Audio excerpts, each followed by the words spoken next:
પડે છે કે મારી દીકરીને જે આટલું ખરાબ રીતે કૃતિકાબેન ધવલભાઈ શેઠે જે એક્સિડન્ટ કર્યું છે અને જેના માટે ન્યાય માટે મારે અત્યારે તમારા બધાનો સહારો લેવો પડે છે. ખરેખર આ વસ્તુમાં પોલીસ કે જે કોઈ કલમ એકદમ હળવી લગાડી છે, બરોબર. મારી પાસે અત્યારે આ તમારા લોકો મીડિયાનો સહારો લેવા સિવાય કોઈ બીજો રસ્તો નહોતો, એટલે હું તમારો લોકોનો સંપર્ક કર્યો છે.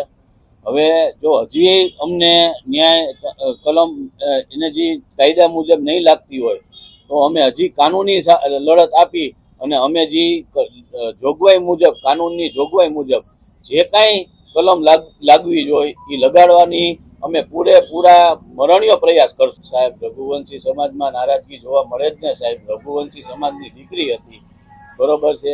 આવડી નાનકડી દીકરી, 14.5 વર્ષની દીકરી, બરોબર. અને એનું આ રીતના ગંભીર અકસ્માતમાં મૃત્યુ થયું હોય તો ખરેખર સમાજમાં નારાજગી થાય જ કે આવડી દીકરીને અને એને ન્યાય નથી મળતો, એટલે મોટી નારાજગી છે.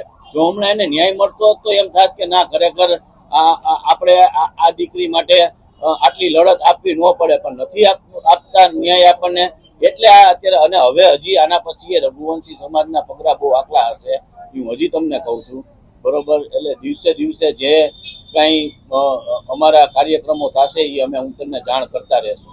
સ્પાય બાબા સ્પષ્ટ દેખાય છે કે આ 5 ને 5 કોર્ટમાં હાજર થાય છે અને 5 ને 45 એને જામીન મળી જાય છે. તો આ ગોઠવણ નહીં તો શું? અને તમને ખબર છે કે ગોઠવણ કઈ રીતે થઈ હોય, તમને ખબર છે કે ગોઠવણ કઈ રીતે થઈ શકે.